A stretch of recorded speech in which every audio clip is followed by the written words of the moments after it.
अश्वत्थामा घूमता हुआ कुरुक्षेत्र के युद्ध में पहुंचा, जहां पर सर्वत्र लाशें ही लाशें दिखाई दे रही है। लाशों को सियार खींच रहे हैं, कहीं कुत्ते खा रहे हैं। जिसे भी देखता है सब मृत दिखाई देते हैं। किसी का शीश कटा पड़ा है, किसी की भुजा कटी पड़ी है। उधर आगे बढ़ा, एक स्थान पर जाकर के देखा तो करहाने की आवाज आ रही थी। पास में जाकर के देखा तो आश्चर्यचकित रहा। देखा तो दुर्योधन पड़ा हुआ। भीम के द्वारा दुर्योधन की जंगा तोड़ दी गई थी, लेकिन प्राण नहीं निकल रहे थे। अब दुर्योधन के प्राण क्यों नहीं निकल पा रहे हैं? दुर्योधन के प्राण इसलिए नहीं निकल पा रहे हैं क्योंकि दुर्योधन को वरदान था कि जब सुख और दुख दोनों एक साथ आएंगे तब मृत्यु होगी। लेकिन दुर्योधन के जीवन में कभी सुख दुख साथ नहीं आया, दोनों अलग अलग आए। इस कारण से दुर्योधन की मृत्यु नहीं हो रही है। आज विचार करने लगा है अश्वत्थामा और कहने लगा है कि मित्र, मैं तुम्हारे लिए क्या कर सकता हूँ? कोई अंतिम इच्छा हो तो बताओ। तो आज दुर्योधन कह रहा है कि भैया मेरी तो एक ही इच्छा है कि मैं पांचों पांडवों को मरा देखना चाहता हूँ।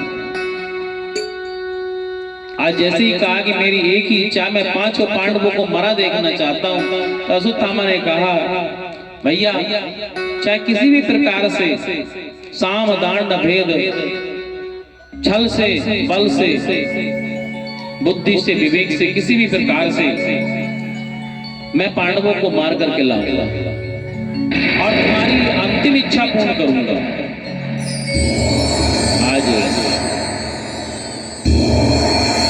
अश्वत्थामा ने अपने मित्र से वादा कर लिया और कहा भी गया है, बहुत पसारा मत करो, कर थोड़े की आस, बहुत पसारा जिन किया वे भी गए। अब देखो दुर्योधन ने कितना पसारा किया। अपने भाइयों को 5 गांव भी देना नहीं चाहता था। 5 गांव तो बहुत बड़ी बात है, सुई की नोक के बराबर भी भूमि नहीं देना चाहता था। और आज ऐसी दशा हुई है कि प्राण भी नहीं निकलते हैं। इसलिए कहते हैं ना, अगर किसी ने अपने भाई का मारा पैसा तो अगले जन्म में बनोगे भैंसा। ऐसा कहते हैं ज्ञानी, दोपहर बाद मिलेगी सानी। सुबह को भी नहीं मिलती है क्योंकि 4 बजे से ही जोड़ देते थे पैर। इसलिए कभी किसी का पैसा नहीं मारना चाहिए। प्रेम से बोलिए। अरब खरब लो द्रव्य हैं, उदय अस्त लो राज, तुलसी जो निज मरण है तो आबे काई काज। कि कितना भी पैसा जोड़ लो, लेकिन जब मरते हैं तो कछु काम नहीं आवत है। अगर आता है तो जो हमने जीवन में मान कमाया है, सम्मान कमाया है, वही हमारे साथ जाता है। जो पुण्य कार्य किए हैं वही हमारे साथ जाता है। धन हमने कितना जोड़ा है उससे कोई मतलब नहीं है। प्रेम से बोलिए। आज अश्वत्थामा शिविर में पहुंचा और उस शिविर में पहुंचा जहां पर पांडवों के 5 पुत्र सोए हुए थे। 5 पुत्र सोए हुए हैं। आज अश्वत्थामा ने छल से सोते हुए बच्चों के 5 बच्चों के शीश काट लिए और काट करके झोली में रख करके चला है और उस युद्ध भूमि पहुंचा जहां दुर्योधन पड़ा था। और दुर्योधन से जाकर के कहा कि भैया मैं 5 पांडवों को मार के लाया हूं, क्योंकि वो पांडवों के 5 पुत्र पांडवों के समान दिखने वाले थे।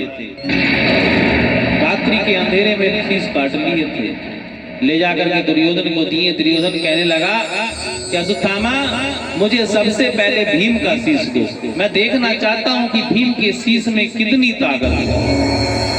आज भीम के जैसा दिखने वाला भीम के पुत्र का शीश जैसे ही आज दुर्योधन के हाथों में दिया है और दुर्योधन ने अपने हाथों को दबाया तो वह शीश चकनाचूर हो गया।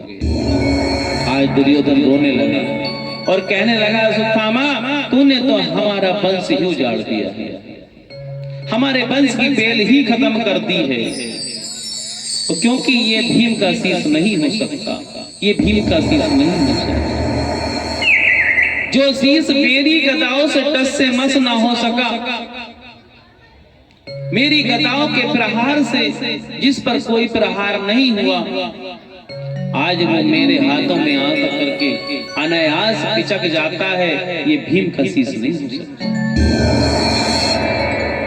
आज दुर्योधन रोने लगा है, दुख आया है। पहले सभी पांडवों को देख करके प्रसन्न हो गया था कि आज पांडव मारे गए, तो खुशी आई थी। तो खुशी और दुख दोनों एक साथ आए और एक साथ आने पर आज दुर्योधन के प्राण निकल गए। प्रेम से बोलिए। आज उधर जब द्रौपदी महलों शिविर में पहुंची और शिविर में पहुंच करके देखा है कि पांचों पुत्रों के धड़ पड़े हैं, शीश नहीं है। आज द्रौपदी तो बिलक करके रोने लगी है। पुत्रों के शोक में व्याकुल द्रौपदी विलाप करने लगी। उधर अर्जुन आए, कहने लगे, फिर तुम क्यों रो रही हो? तो सारी बात बताई। आज अर्जुन को गुस्सा आ जाता है। भगवान कृष्ण से पूछते हैं, भगवान बताइए ये दुस्साहस का कार्य किसने क्या कर ली है? जिसने भी हमारे पुत्रों को मारा है उसको बंदी बना करके लाऊंगा। आज अर्जुन अश्वत्थामा को बंदी बना करके लाया और भगवान कृष्ण से कहने लगा कि क्या किया जाए। काय भगवान कह रहे हैं कि ये द्रौपदी का दोषी है, तो जैसा द्रौपदी चाहेंगी, जैसा द्रौपदी कहेंगी वैसे ही होगा।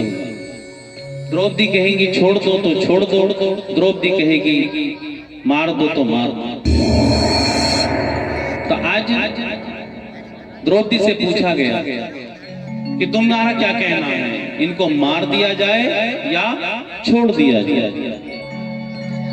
द्रौपदी कहने लगी, मैं एक मां हूं और मैंने अपने पुत्रों को मारा देखा है। जितना दुख मुझे हुआ है, और अश्वत्थामा भी हमारी गुरु माता का पुत्र है, मैं नहीं चाहती कि जितना दुख मुझे हुआ है अश्वत्थामा के मरने के बाद गुरु माता को भी उतना दुख हो। तो इसलिए मैं कहती हूं कि अश्वत्थामा को छोड़ दो। तो आज अर्जुन अश्वत्थामा को छोड़ने लगे। तो भगवान कहने लगे, अरे अर्जुन ऐसे ही छोड़ दोगे क्या?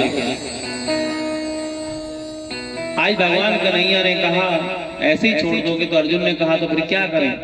तो भगवान कन्हैया ने अश्वत्थामा के मस्तक में लगी हुई मणि को निकाल लिया। आज अश्वत्थामा तिरस्कृत होकर के वहां से चला है और भागते भागते थक गया।